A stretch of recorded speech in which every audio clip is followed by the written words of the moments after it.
Hey friends, thank you for tuning in to the Occlusal Table where we bridge dentistry with business, culture, and current events. I'm your host, Taylor Jackson, and today we have Dr. Joshua Tyson who will talk with us about working in an FQHC and knowing what it's like to be in leadership in organized dentistry. Let's get started.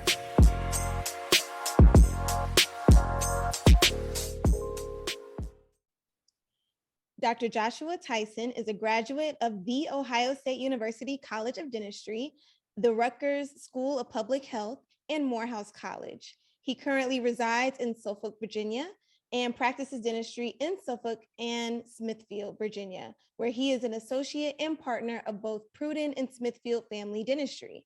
Prior to working in Virginia, he worked at a federally qualified healthcare center where he provided dental care to underserved populations across the state of New Jersey. Currently, he serves as the Speaker of the House for the National Dental Association and is an active member of Psi Omega Dental Fraternity. Thank you so much, Dr. Tyson, for being here. Thank you for having me. All right, so let's go ahead and jump into these questions. So, what drew you into dentistry in the first place? So actually, I wasn't drawn to dentistry in the first place. I was wanted to be a pediatrician. I had a lot of family members who were in the field. My great grandfather was a dentist. My grandfather was a dentist. His sister has two kids that are dentists. So I always actually thought dentistry was gross. Um, playing in people's mouths and people's bad breath. I just thought it was disgusting as a kid. I respected what my grandfather and my cousins and family did, but it just wasn't for me. I had a really great pediatrician, so that's kind of where my focus was.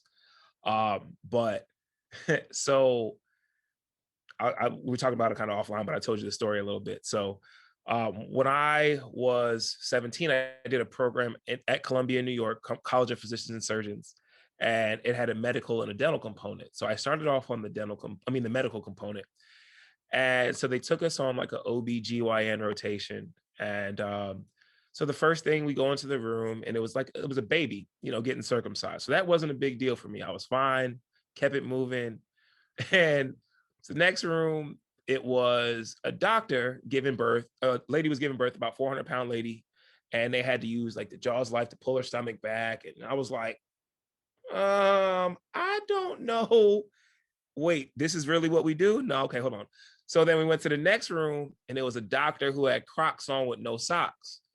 And so dude is literally like catching the baby after birth is just falling. And I was like, this ain't it. Like, I'm not built for this. This ain't me. So they were like, no, you'll be fine. Like, let's go to the next room. And so, mind you, 17-year-old guy. And if you guys or your viewers have seen like these old surgery rooms where it's the big circle and, you have a top viewing level and a bottom viewing level and the patient's on the bottom. So they bring us into this room and sheets over the guy's upper body. 17-year-old. They're like, all right, we're going to put a catheter in. So I'm like, all right, go to the top of the body. I'm like, all right, let's do this. Yeah. They're like, no, you got to go down to the lower half. And I was like, where does it got to go? Oh, nope. This isn't it for me. Like, I just knew like medicine was not it. So the girl I was talking to at the time was like, babe, I have a toothache. And I was like, what do you want me to do? Like, I'm not a dentist. I don't know what I'm looking at. She was like, yo, can you just put some Ambisol on it? So I was like, okay. And she opened her mouth and literally, like, I not joking at all. Those cartoon light bulbs that go above your head when they have a good thought? That's kind of what happened to me. And it was like, oh, this dentistry thing isn't that bad. So, put the Ambisol on and I was like, oh, well, the blood can be suctioned up in this one space. Like, this is not that bad. Cool. So at the time, my grandfather retired. He had literally just retired. And so I told him, I said, Grandpa, I think I'm interested in being a dentist. And he's like, you waited too long, I just retired. So the guy who ended up buying his office ended up becoming my mentor. And so I ended up shadowing him for the next, 4 or 5 months. I invested what little money I had at the time into like DAT Destroyer and Orgo Man and, whatever that Kaplan DAT prep course. And my mom was like, oh, you're kind of serious about this dental thing. And I was like, yeah, I think this is what I want to do. And, it just kind of like grew on me. It took me a minute to make the decision, but, I'm very glad that where I am now. My application process to get into Ohio State, I promise, was the most random, application. It was like, oh, I guess I can be a Buckeye, and literally click the box. And, next thing I knew, they granted me my acceptance, and, I went through the rigor and struggle of dental school, but here I am. But I'm very thankful. It's kind of my own little journey, but yeah, that's my story. And we appreciate that story, because there are some people who I have talked to that were initially interested in medicine, and they're like, no, I don't, the same thing that you said, I don't want to play in people's mouths and things like that. But it's like when you actually see everything that medicine entails, like that's when you can determine if that is the field that you actually want to go into. So that's why shadowing really is super important. So I just knew I wasn't built for it. I saw all the blood and I was like, hold on. Like, yep. ain't it? Yeah, because I actually because I mean I knew I wanted to be a dentist ever since I was like 4 or 5 years old. But then my first shadowing experience was with an oral surgeon. And my mentor could tell you, my mentor could tell you when he brought that handpiece out, like I almost fainted. I was like, can I just sit down for a minute?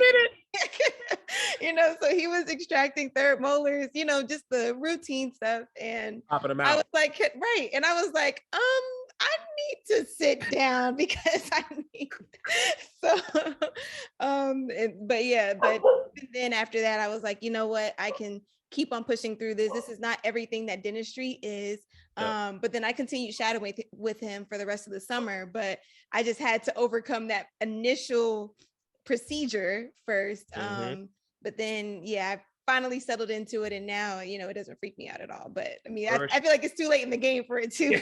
Once you get in, you're like, okay, I'm too deep now. I'm too deep. Right. Keep going. Absolutely. So then going back to your dental school experience at the Ohio State University, like what were you involved in during dental school and everything like that? So I was involved with SNDA. But dental school is also a business trip, right? So you go there to try to really focus on the academic portion. You have a little bit of social. Unfortunately for me, like my social, I DJ through dental school. So I had a part-time gig at a bar every Friday that, paid for my books or whatever kind of things that I wanted to go out and do. So that was really like my Fridays and Saturdays, but I was involved with SNDA, didn't hold like the national positions, but I was basically our vice president for the first 3 years that I was in dental school. And then my last year, I was like, I just can't do anything. I just need to focus on getting out. But I was a district, I think if I remember correctly, I think Ohio was 6. I think, I'm not sure, can't remember, but I know I was a district, whatever rep, when I was in dental school. But it really showed me the need for organized dentistry. It really I met a lot of great people. Ironically, that I still keep in touch with today. I think I'm closer with a lot more University of Louisville students than I am with actual my dental classmates, because of the conventions. Just kind of getting out and meeting and networking and meeting people from different schools. I was able just to kind of build relationships with people that now, as practicing dentist, that's my network. So yeah, I'm proud of that. So then, even with being super involved in SNDA, and moving over on the other side to being a young dentist, a fresh graduate, what led you to pursuing leadership in the NDA? Like, because you're the Speaker of the House, like that is a really big job. So how did you like go and transition into that type of leadership? So it's actually kind of funny. So my grandfather is a past president of NDA. So big shoes to fill on that, but I was never really trying to walk in those shoes. And it's kind of similar to the path of dentistry, right? I never knew that I wanted to do all these things. And then all of a sudden I'm kind of walking the same path as my grandfather unintentionally. But how I got involved with NDA was kind of just after graduation. And then, so just it's fair on both sides, right? So when you graduate, as a student, you don't really kind of know which direction you want to go into when you're actually a dentist, when you go to these conventions. That was my first year experience coming out. I was a new dentist, didn't know where to go. There's not a lot of direction. And they kind of put me in District 1, which I was from New Jersey, so that's where my district. Came in the meeting, introduced myself, and they were like, "Hey, you want to be the District 1 to the Board of Trustees?" And I was like, sure. Like, didn't know any kind of procedures, didn't know anything, but it was like, okay, you're entrusting a new face to go. So within the first 2 years, I kind of used that to learn and understand the organizational structure. Then I became the lead for District 1. And then they kind of again, so it's kind of like a grooming process. And I wasn't even thinking I was going to be speaker. Um, but the need was there. And I'm always willing to take a challenge. And so that's kind of where me becoming speaker for the house kind of came in. I had to read up on Robert's Rules of Order, get familiar with the Constitution and the bylaws and stuff like that. There's still things that I'm still learning, because there is a learning curve just like dental school.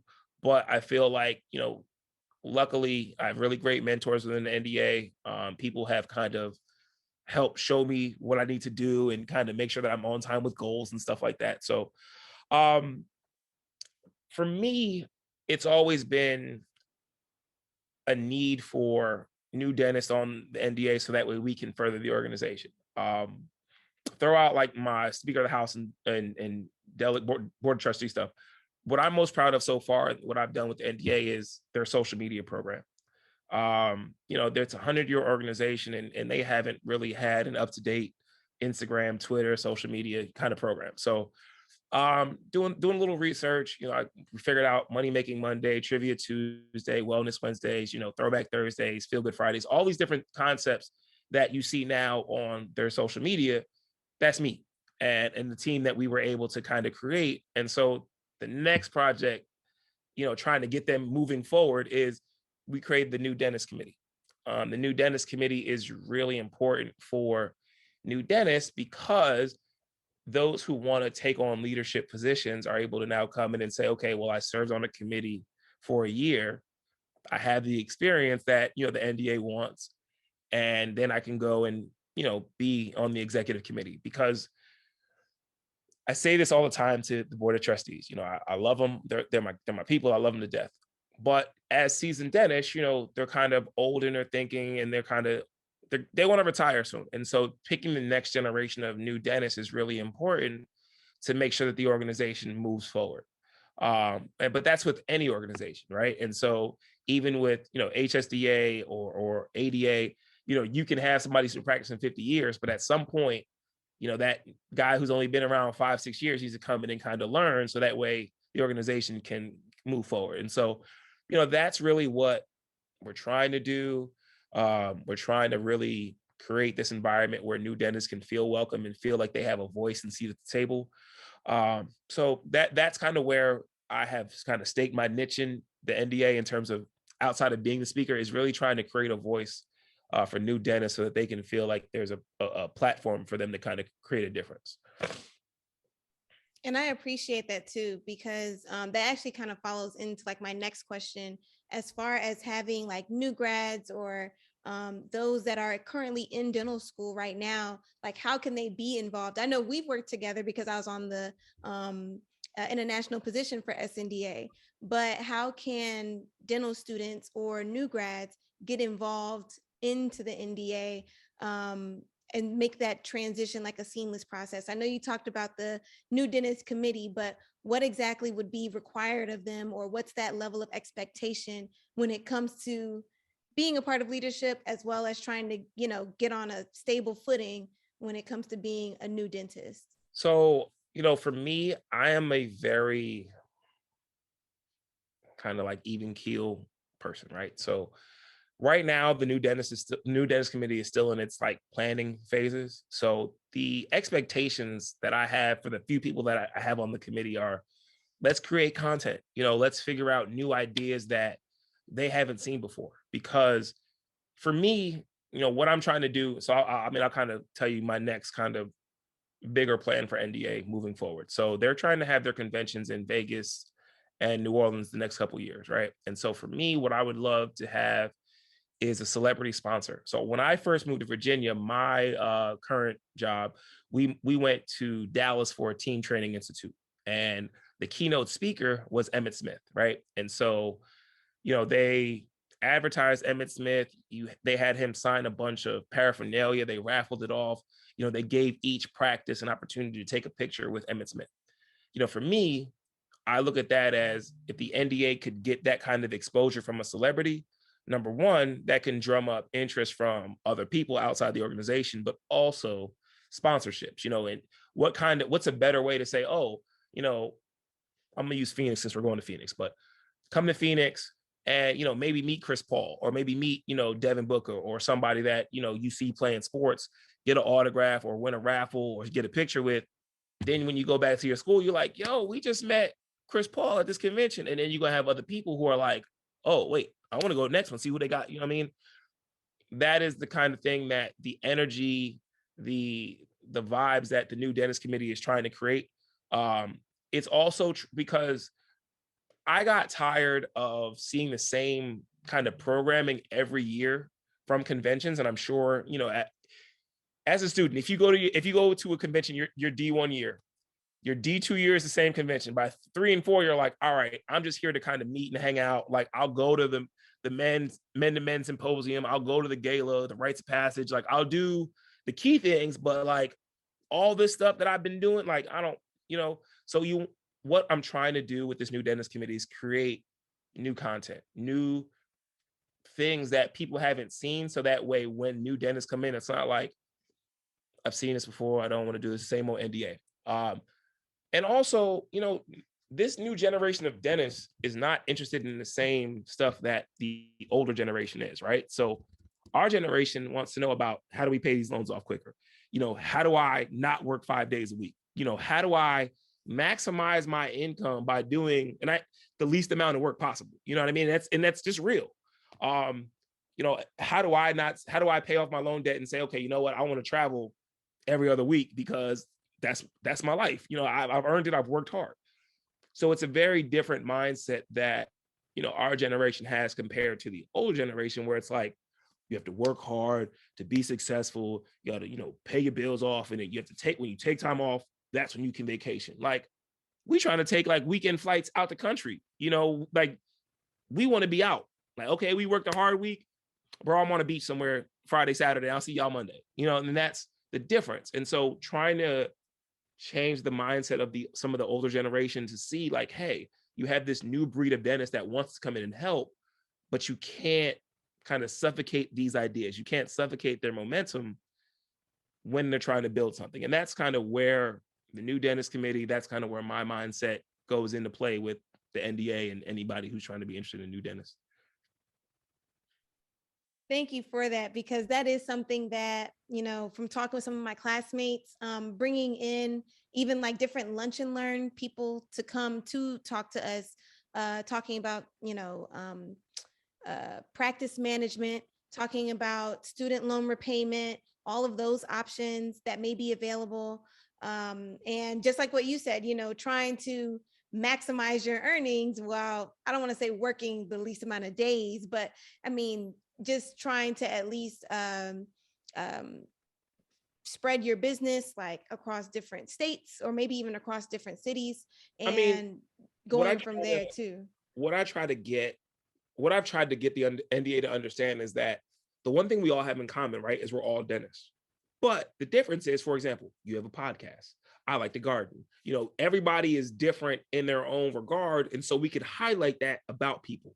Yes, we can all come under the same umbrella as dentists and, oral health, providers, but show me your hobbies. What do you like to do outside of dentistry? And that is where we're all kind of different. And that's where it's important to highlight, because, everybody always sees dentists as, and doctors as these high people, and I get it. But I tell people at the end of the day, it's like, I'm literally just a person. I breathe the same air. My blood's the same color. Like, I just kind of went to school and worked hard to get this degree and some paper, but I'm still just a person. And so, if you treat me like a person, I guarantee you we're going to treat each other like people and it will be good to go. And so that's half the battle. Yeah, and it's good that you brought that up too, because even with some of my classmates, whenever we go like out to like a lunch or something like that, I would say, okay, let's try to not talk about dentistry, because we're more than that. Yeah, But I mean, we tend to fall back into talking about absolutely. dentistry and cases, or what we're doing after graduation and everything. But it is something to remember that we are still human. We're just, we're people. We need to find hobbies and interests outside of dentistry so that we can stay sane, Yeah. because Yeah. that's the only way to keep us grounded. I mean, it's funny. I tell people and some of my employees and staff, I'm like, look, 8 to 5, I'm Dr. Tyson all day. Great. After that, like, just call me Joshua. Like, but the funny thing is like my staff can't do it. Like, we'll go out and they're like, Dr. Tyson, Dr. Tyson, Dr. Tyson. And I'm like, just say, but I understand, and so I had one of my frat brothers was talking about the other day, when he's in the military, it's like you can go out and with your boys and you can have that informal, but if you're in front of everybody, you can't say that informal because you're going to get reprimanded. And so they kind of keep their titles just for their own kind of sake. And so it kind of made sense. And I was like, all right, like, I got you. So, I mean, I understand it, but yeah, I just think, for me, I'm just a person. I happen to have a couple letters after my name. There's a doctor in front, like whatever, but we're just people first. Yeah, definitely. And then even switching over into that clinical aspect, with you working in an FQHC and everything like that, what was that experience like, and what led you to wanting to work in an FQHC? So, for me, a federally qualified health center was really important for me to start my dental career at, because I wanted to help people that looked like me. Um, I didn't grow up with a lot of money. Even though my grandfather was a dentist, if you ever seen that old Bill Cosby show where he was like, Theo was talking about, oh, dad, we're rich. He was like, no, I'm rich. You, my kid, kind of thing. That's kind of how my grandfather treated everybody. And so, my mom, I love her to death, hustled. She got 2 masters and then went and got her PhD. So, she kind of set the bar high for me.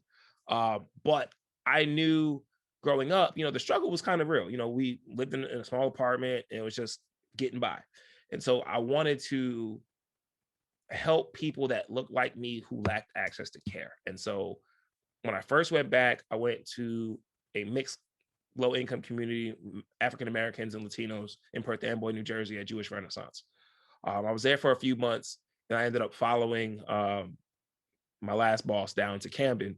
If you know anything about Camden, New Jersey, it's one of the most roughest cities in New Jersey, probably one of in America, up there with Newark and all that. So, for lack of nothing, like, they did not have clinics nearby. They didn't have proper education of dental materials.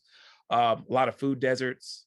So, bodegas that just would have a bunch of sugars and candies and stuff like that. So that's where I went for the first 4 years of my dental career. I had my own clinic.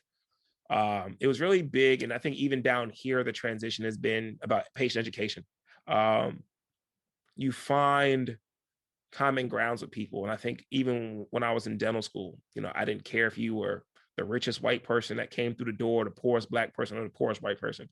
We were going to find a common ground to talk about something outside of dentistry. Because if I can connect with you outside of dentistry, when you're in my chair, we're going to be fine. And so, going to an FQHC, it was really important for me to not only help people that look like me, but then educate them, because I knew the bad part about an FQHC, they don't pay well, right?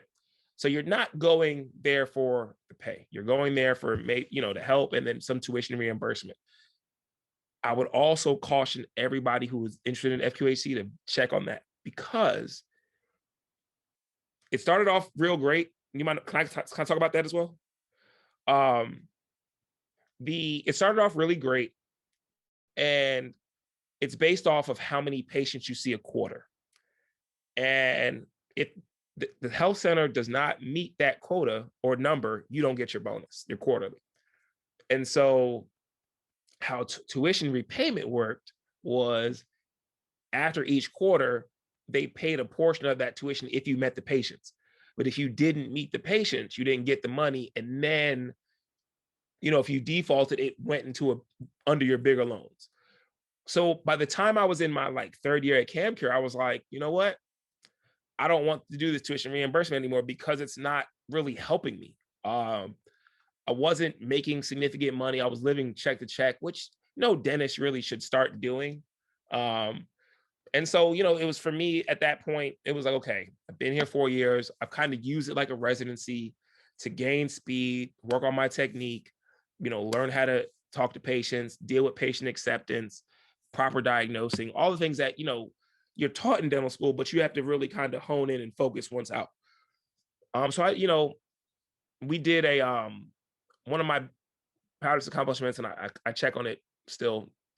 We did, for the 4 years that I was there, I did a community garden, paid out of my own pocket, right? And so we taught them how to grow literally everything, every kind of fruit and vegetable possible for self-sustainability when I left. My mom called me the other week and told me that she passed it this past summer, and they were able to grow some corn and stuff. So I was happy to see that they're still maintaining that without me there. And so that was a project that I was really proud of, and so when you kind of reach changes, and I still have patients who text me here and there, like, oh, we miss you, how you doing?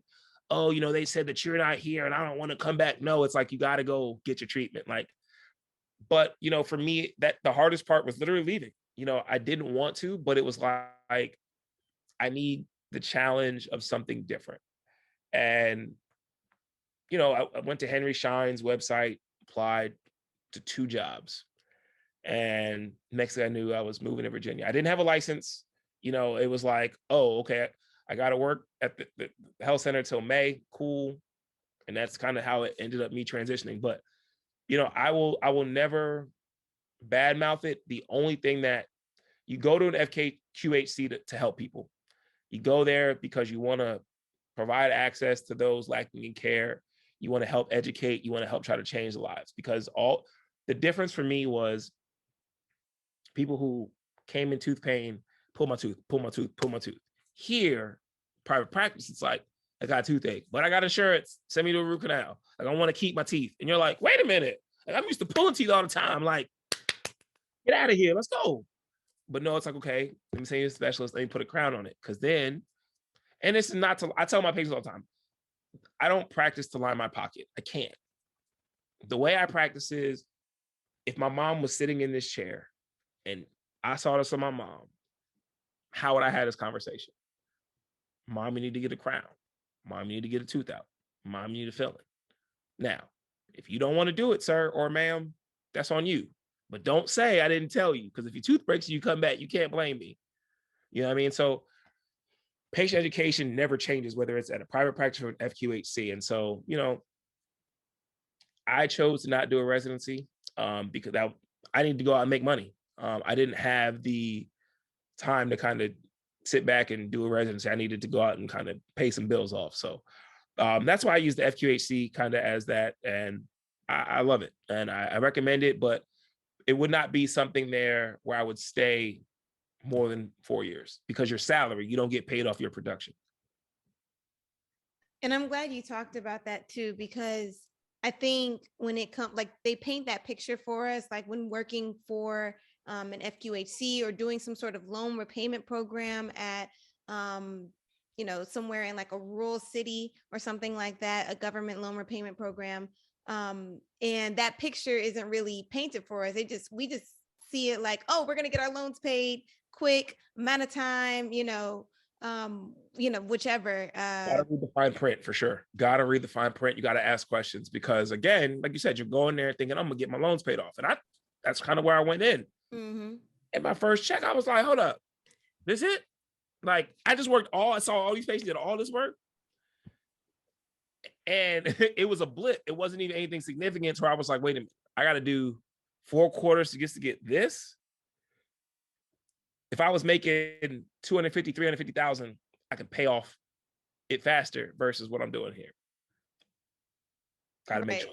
So that's why you said, like working at an FQHC, you just want to at least go there to help people, because at that point, like with the whole loan repayment part, even if you went straight to private practice or being an associate, you'd make the money to help pay off your loans, and that it'll kind of even itself out just a bit. Well, here's the problem that, I think, and this is based off conversations I've had with new dentists and my brief experience in the private practice, not just here.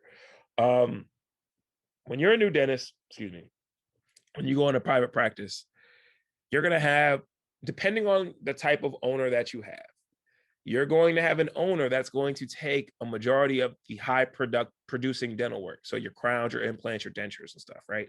And he's going to give you your fillings and, stuff that he don't really want to do.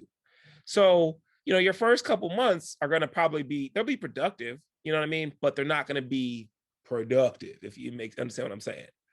So, when choosing a practice, it's very important that you understand what you're getting into, because if your doc is just going to give you fillings all day and not let you get, the bigger crowns or extractions and stuff like that, then you're just kind of wasting your time. But if you're doc, so the reason I love where I'm at in both offices, actually, because when I'm in Suffolk, I'm by myself. So everything is me. I do all the production. But I go to Smithfield, it's me and another doctor, and we split it, right? So you get paid off hygiene checks, you get paid off production and your work.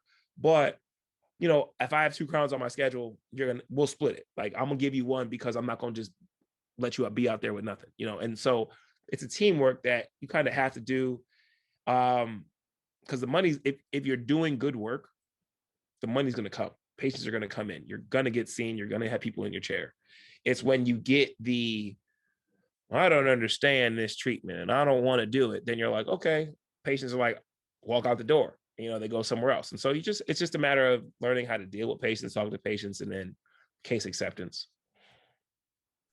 So then, like, what did you do so that you knew which practice to be a part of, to be an associate with? Because that's a huge jump, as far as like contract negotiation, as far as making sure, you're not being swindled into like just getting those fillings and those types of cases and procedures. How did you know or gauge like the practices that you wanted to be a part of? I think for me, it was just a vibe. I had literally 2 interviews in Virginia before I accepted. So, and I didn't even go to one. So I literally had one interview. I had applied for a job in Roanoke, and then I applied for a job in Smithfield. And so I had family who lived down here, and they were like, don't go to Roanoke. Roanoke's not a good place for us. Like, you don't want to go down there. And I was like, okay. Because the only thing I really knew about Roanoke was the American Horror Story TV show. And I was like, same here. little sketch, but whatever. Like, let's go. Let's whatever. It's people need dentistry somewhere. Like, I'm cool. They were like, nah, don't do that, bro. So I was like, okay, cool. So yeah, I drove down here, met my boss and the office manager. We sat at this restaurant, and they kind of picked my brain and sat there and I told them, I was like, look, don't have a Virginia license. So if y'all like me, I got to go through the process. I got to get it. They liked me. I came back for like a second interview. And I think I was driving home, and he called me and he was like, look, man, I don't really like wasting my time. I like you. I want to hire you. And I'm a big kid. So I was like, I like you too, dude. Like, yeah. Like, because I told the office manager, I was like, I low-key want to hug this man in the interview. Like, he's cool. Like, he just had a good vibe to him. And I lucked up. I'm not going to sit here and act like, I have the science behind it. I lucked out into a really good situation. Have there been growing pains? Absolutely. Because, at the FQHC, all I was doing was amalgams, and so now coming out here to private practice, you got people who's like, I don't want that silver in my mouth. And you're like, oh, I got to do posterior composites. I ain't done posterior composites in a while. Just trying to get reacclimated to doing that was a learning curve for me. But also, which is, I have no idea. Like, my first month or 2 here, terrible. Like, I could not pull a tooth to save my life. Like, our people's teeth, poof, poof, out of here. Like, whatever, coming out. And they say, we have the most dense jaw structure. Right. Doesn't matter to me. Like, give me those. Like, I put on, clean, another one bites the dust. By the time that song is over, your teeth are out. Like, that's me. These white folks, man. Like, there were days I literally would call my mom and I was like, I need to go back to school. Like, I done forgot how to pull a tooth. I don't know what's happening, but it was nerves. It was jitters, because you're coming into a new situation. You know what you got to do, but you don't want to look like you don't know what you got to do, right? And so, once that kind of calmed down, everything has been smooth and easy. The first bonus check messed me up because I was like, hold on. This for me? Like, all this is for me? Like, nah, like, y'all messed up somewhere. Like, added an extra zero somewhere. like, where's the taxes? Like, somebody, you didn't put my tax information in correctly. So, I mean, for real, like, when I was in New Jersey, literally, like I said, I lived check to check, paid my rent off. When I got my next check, paid part of my loans off and paid my bills. I got my first bonus check. I paid my rent, my loans, my car note, whatever. Still had money left over. And I was like, nah, something is wrong. Like, this ain't it. Like, why y'all playing with me? Like, this can't be life, And so that transition has been new for me. Having more money than I knew about before. But there's also responsibility with that, right? So you're like, okay, I can't just go out and buy 85-inch TVs just because I can and want to. I can't go buy 5 pair of Jordan just because I like them and I want to. Like, I mean, you can, but you don't want to. You try to budget. So for me, it's I'm still learning. This whole new dentist thing and learning and moving in private practice, and it's been great. I'm very thankful for the opportunities. I have really good mentors that, when I get stuck, I'm like, look, I don't know how to do this. Like, what do I do? And when it comes to mentorship within, organized dentistry, it's the same thing. Like, if I have a question, hey, call this guy or call this, Dr. Harper, Dr. Fletcher, Dr. Sheik, whatever. Like, it's a good team of people, Dr. Henderson. I can go on and on about the team, but it's about your networking. And I think that when you're a student, it's really important to utilize, organized industry to network, but then also when you graduate, to kind of keep that network and move forward. Like, you hit me up, ask me about this podcast. You know what I mean? Like, I'm sure that I'll probably work with other new dentists as we continue on, but it's nothing. I want to help. We want to kind of keep this, what do you want to call it? Camaraderie, membership, all that stuff, fellowship. There we go. That's what I'm looking for. But yeah. And, I actually want to dive deeper into the public health dentistry side of things. So, because I'm interested in public health and everything. So, what led you to wanting to pursue that path? Or like, what do you think you would tell dental students about like appreciating the bridge between public health and dentistry? Because I think that sometimes public health can get a bad rep sometimes. Oh, absolutely. Absolutely. I mean, here's the thing. If you're going into public health, you have to understand that you're not going into it for the money. If you understand that, then you'll have no problem. I said this before I left my FQHC.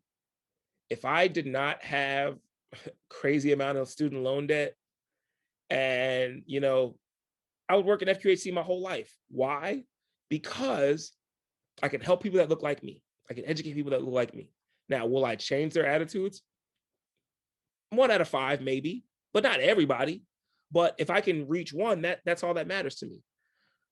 It doesn't matter. It didn't matter how many procedures I did. I got the same check every 2 weeks. If you understand that, then you're good.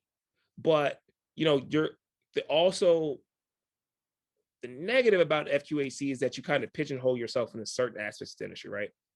You're probably not going to do a lot of implants. You're probably not going to do a lot of root canals.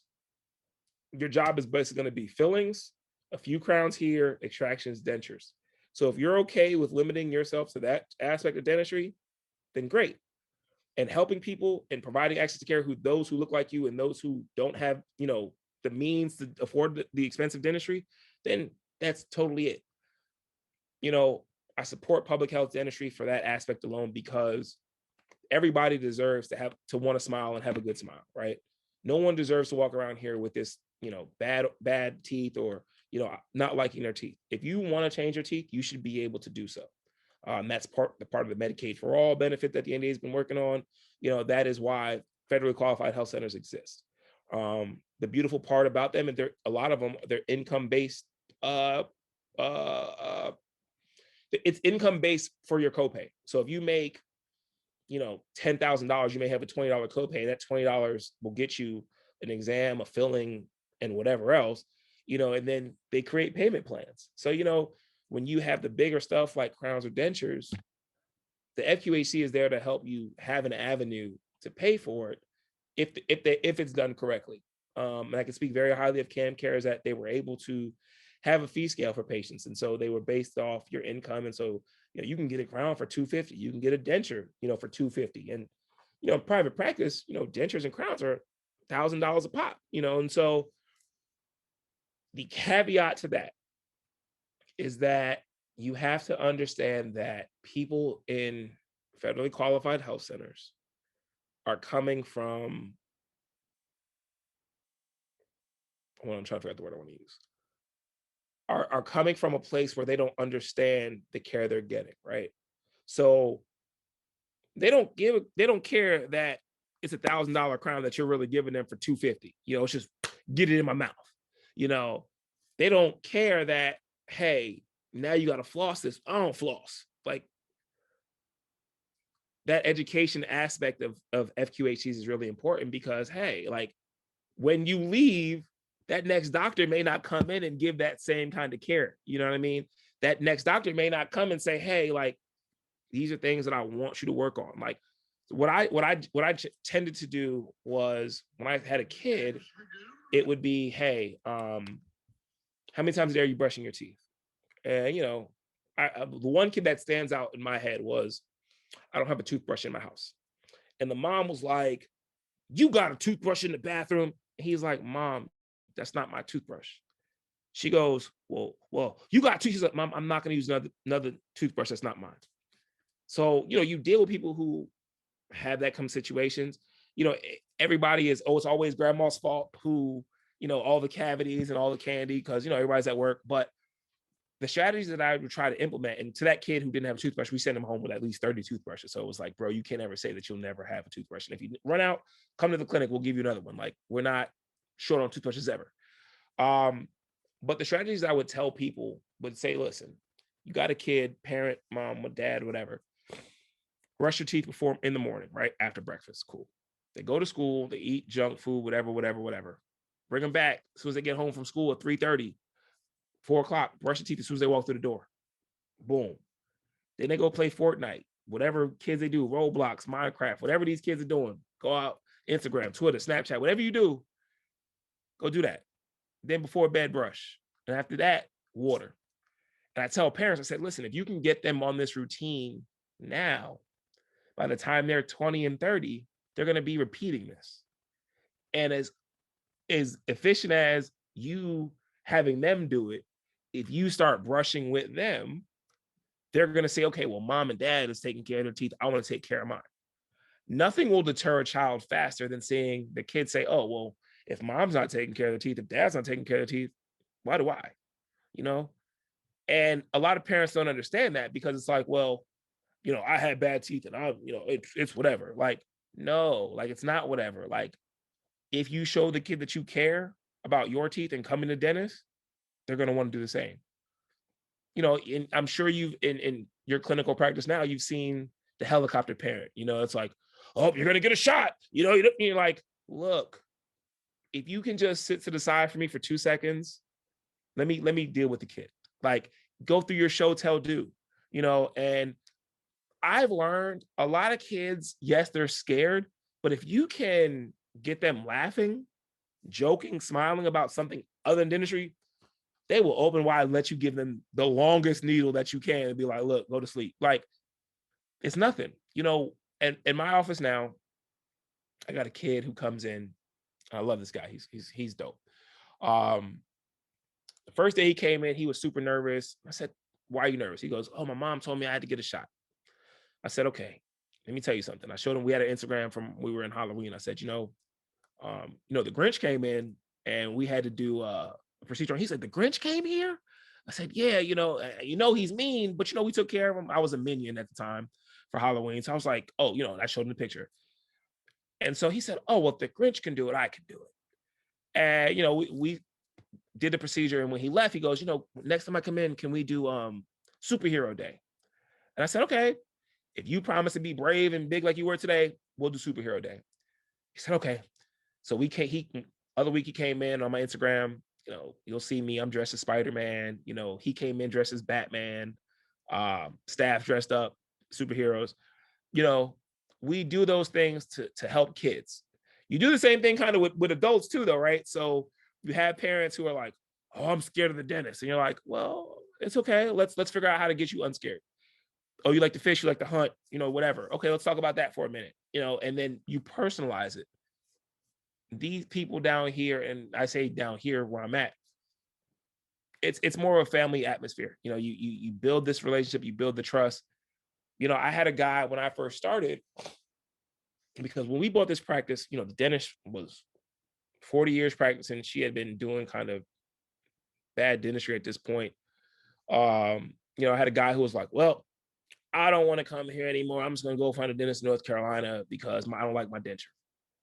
Now, mind you, we bought this practice from an old white lady, Southern Christian to the core. Like I was told, like when she was working on patients, she was preaching to them. Like, not my style in the least. So then you got a young Black guy coming in being like, okay, let me help you. And these Southern folks are like, I don't know you. Like, get out of here, sir. Like, you know what I mean? Like, but to really establish rapport and trust with these patients has been life-changing for them. So, he had an implant-supported denture and he was like, I don't want to do it. I said, okay, well, if you give me a chance, I guarantee you, because they teach us in dental school, never make guarantees in dentistry, but dentures are what I'm good at. I know that. So I was like, if you let me do this for you, I guarantee you're gonna like your teeth. Couple weeks later, couple months, got it all, delivered the case. And he was like, I'm really glad I stayed with you. I was a little nervous at first. I'm really glad. He wrote us a great Facebook review. They tell you word of mouth is the easiest form of bringing in new patients. Last week alone, we saw 20 new patients. Wow. So changing not only the practice, but changing the attitudes of people will increase your production. And that's kind of where, we're at. We're proud of where the office is heading. Because this older lady that we bought the practice from was not collecting. Like, she had like a 700,000 collection debt when I started. How did that, what? That's for another podcast. Okay. Another podcast. But you go into these situations and you're like, well, how was she keeping the lights on? How was she doing this? Had patients 20 years without x-rays. And they're like, I don't need x-rays. My teeth are just fine. You take an x-ray and you're like, bruh. And so, you're like, and the things that you learn, going into FQHCs and now going to private practice, you can't just inundate a new patient with, hey, you need 20 crowns in your mouth now, bruh. Sorry. Like, what I have learned is we have an intraoral camera. So we take a bunch of IO pics of everything, right? And so I'm going to show you what your tooth looks like. So now you can see how this tooth looks. Now, you have a choice. If you're okay with how that tooth looks, cool. If you don't like it, let me change it. Now, I tell patients all the time, let's prioritize. This tooth looks like the worst. If this were my mom, going back, I'd say, Mom, this is a tooth we got to work on first. This one I can wait for your next 6 months or your 3-month checkup, but let me get this one fixed first, see how you respond to that, bring you back. Now we built rapport and trust, and now you're like, oh, okay, that one wasn't that bad. The needle wasn't that bad either. Like, you know what, you're pretty good. So many patients that I've gotten here, I'm scared of the needle. I'm scared of the needle. I'm like, okay, open big for me. Done. They're like, wait, that's the needle? You done? I'm like, yeah, man. That's it. Yeah, that dental anxiety is It's huge. I mean, even just as a dental student, Yeah. patients come in and they're just like, oh, I hate the dentist. And I'm like, My you know. first, my first response, I love that by patients. But see, so I tell people all the time, I am not the typical dentist. I'm not by any means. So I hate the dentist. I'm like, okay, I hate patients. Like, what we doing? Like, shoot, like you here, I'm here. Let's get to work. Like, and we'll all laugh, we'll all crack a joke, we'll all smile, and then they'll understand. Look, like I'm not trying to hurt you. I'm not trying to do harm by you. If I have to educate you first to let you understand like what this is, I'll take 15 minutes out of my time to do it. I'll take 20. Hell, if you need the 30, I'll do it too. But the thing that happens in the clinic, the dentist comes in, they say one thing. By the time they leave, the assistant says another thing. By the time they get to the front desk girl says something, office manager, whatever. And the patient's like, I don't understand treatment. And you're like, well, how? How did you just miss all of us talking to I've you? gotten that plenty of times. Yeah. Like you can tell this patient, okay, need a root canal. After root canal, you need a crown. Assistant repeat the same thing. By the time they get to the front desk, I don't really know what I need. I don't know what I gotta go. What do I gotta do? And so taking that extra time to joke with a patient will then have them say, you know what? Okay, we joked about it, but now let's get serious and say, okay, let me show you this root canal. Let me show you why you need this root canal. This is the nerve here. This is that. See this gray spot here? That is decay. The reason that when you breathe that cold air, when you're having that problem, yeah, that's this right here. So you have two options. If this were my mom and you wanted to keep it, I would tell you this is what you got to do. Now, patients are like, I don't want to keep it. Okay, well then, hey, you're in my office now. You trying to get that taken out today? Hey, Google. No, wait. I was my Google's gonna play. I can't do it. Like, play another one bites the dust. You know what I'm saying? And you're like, let's get to work. So, but it's literally that kind of mentality where you have with patients where, yes, you want to educate, yes, you want to keep them, retain them in the practice, but there are times, and we can talk about it, where you have to dismiss a patient. Hey, I don't want to get x-rays done. It's been 20 years. I had to dismiss a patient last week. It was like, oh, well, it's been 20 years and I don't know why I got x-rays. I don't need to get x-rays. I'm not having any pain. Sir, in order for me to properly diagnose and make sure that things are not going awry, I just take x-rays. From a legal standpoint, I'm not going to let you just say, oh, well, I have all this pain all of a sudden and they never took x-rays. I can't do it. If you're not okay with that, then maybe I'm not the practice for you. It is okay. It's okay to dismiss a patient because all money ain't good money. Yeah, and you will realize that once you start practicing that, it's like my first week, I'll never forget my first week in Smithfield. We had a guy come in for, I think it was a crown. It was a crown or an implant. No, it was a crown. And he told my boss, like, before you cut this tooth, if you can't guarantee it, if it comes off, I'm going to sue. My boss was like, get out, like straight up. I was like, huh?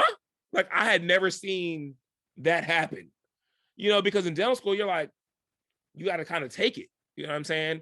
At FQHCs, I'm not going to lie, you kind of got to take it too.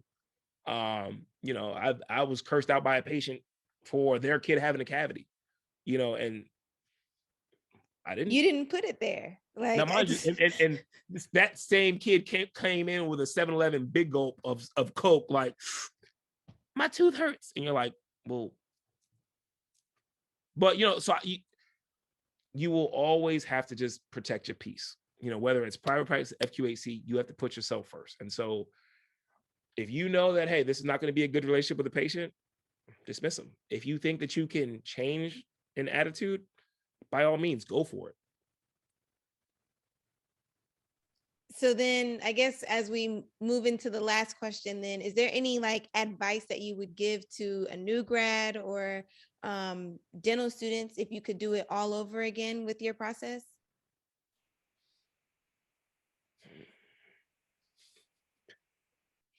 What I would do over.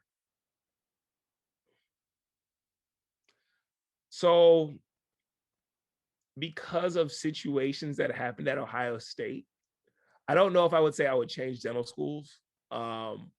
because I made some really good people there. But I think there were certain situations that I probably could have handled better, not that were not even within my control. But, being one of the very few Black students at Ohio State, it was like you got blamed for stuff that you didn't do, or you were accused of stuff that didn't happen. You know what I'm saying? So there was a lot of, but coming out, no, I wouldn't change the fact that I went to an FQHC. I wouldn't change that I stayed there for 4 years. Well, now that I saw the money in private practice, I'm like, I should have left earlier. But no, I'm thankful that, the 4 years that I spent at the FQHC, because I met a lot of great people. I really learned my technique.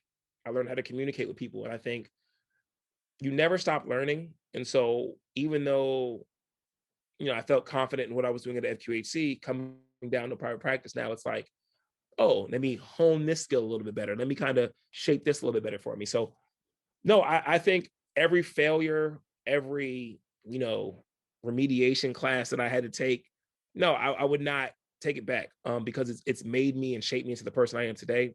I'm grateful. Real quick though, my first year sucked. I failed, I want to say almost every hand skill course, almost. I had to be in remediation, but I came in the remediation tip where it was like, look, this is going to make me better. Now I get to ask these doctors more one-on-one help and make myself better. So, I wouldn't change anything. I'm very thankful for it. I think the interactions with people really helped me. I was dating at the time. Had a 6-year relationship when I was in school. That broke up. So life experiences kind of shaped you and changed you. So from those things, I'm thankful for the opportunity that I had in dental school. I think thankful for the friends that I met, both in and outside of the college, and even the interactions that post graduation with new dentists and kind of the position that I have now. Like, no, I wouldn't change it. I think that what I would do differently if I had to would be try to identify younger leaders earlier to say, look, like, come do this, like, yourself and Carla and others who, we can really use. Yeah, I already know, like with talking with you guys from the NDA, I already know that right when I graduate, I'm for sure going to be signing up for something. But so here's the thing, and here's the thing I tell you, and I'll tell you and Carla the same, and I caution you guys, and I love you guys like y'all are my sisters, okay? Excuse me. A lot of the problems that NDA has post kind of retention is, you want to overwork these students. And when they come out, they're like, I need a break. And so I would tell you, like I would tell Carla and any other new dentist, don't join the NDA for sure, right? Definitely join them, but don't let anybody push you into a position that you don't want to be in, because you're coming out of school, you want to make some money. You want to start paying off your loans. You want to be able to travel. So the purpose, and I'll kind of self-plug here, right? The new dentist committee allows you to kind of come in and not have that large responsibility, but then also kind of create your own niche. So this is your podcast. So if you wanted, like, for example, if you were saying, oh, we want to do this new dentist podcast with the Occlusal Table, you can bring in people for the panel, and that would be your whole thing for the new dentist committee, and I'd be set. Like, boom, give me somebody else who does social media, boom. So, what I mean? So you can build the program internally, so that way at conventions, you're like, oh, we can do a live podcast. We can do this. We can do all these different things that the NDA has never done before. And so instead of being thrust into secretary, assistant secretary, and all these other bigger positions, it's like, wait, let me get a bigger spectrum of what this looks like first. Let me go out there and practice. Let me make some money. Then I can come in and help. And so, I know how this process goes because I've been a part of it. And so, there, as soon as you graduate, pay your dues, get in here, do this work. And you're like, bruh, I just want to make this money first. Like, I got to go prep a tooth real quick. Like, so self-plug. But yeah, that is the purpose of the new dentist committee, to where you're coming in, we meet maybe once a month, come up with a strategy and a game plan for that month, and then implement it, and then come to conventions and plan it out. And so that way, in the following years, if you're like, oh, I want to be president, I want to be secretary, whatever, you have the experience of being in the organization without having that, then I got to sit on a call for 4 hours. You know what I mean? And you already know how that goes. I do. I've been there. Yeah. But so, and also I feel like they've done a really good job. And, you know, I'm a fire starter with them, because I'd be like, look, I don't want to go to work 8 to 5 and then come home from 7 to 10 and be with y'all all night. Like, I'm not with that. And so I've really gotten them to be better with shortening up these meetings, making them about business, getting stuff done. Because I don't want to sit on them like young people. I'm all about effective meetings. I love effective meetings. Like, you have the agenda, let's stick to it, you know. Let's get it in, get it out, and go home. Right. So yeah, totally. All right. So before we close out, if this episode has helped you in any way, please give us a thumbs up and click the subscribe button so that we can reach other viewers like you. So Dr. Tyson, again, thank you so much for being here. You know, I've been wanting to have you on the show for a very long time now, because I know you have a whole bunch of experience that, you know, you can shed light on. So do you have any closing remarks? No, just thanks for having me. I love working with you guys. I love working with you. This is a fun thing to do. It's my first podcast, so I thought this was kind of dope. You know, if anybody wants to follow me on Instagram, my Instagram is Dr. DRDJTYS24. If you have any questions, you can email me at ndaspeakerofthehouse@gmail.com. Yeah, I'm pretty approachable. You know, this is me all the time anyway. So thanks again for having me. I really appreciate it. All right. Well, that is all that we have for today. So thank you for sitting with us at the table, and remember to stay flossing and keep flossing. Bye, guys.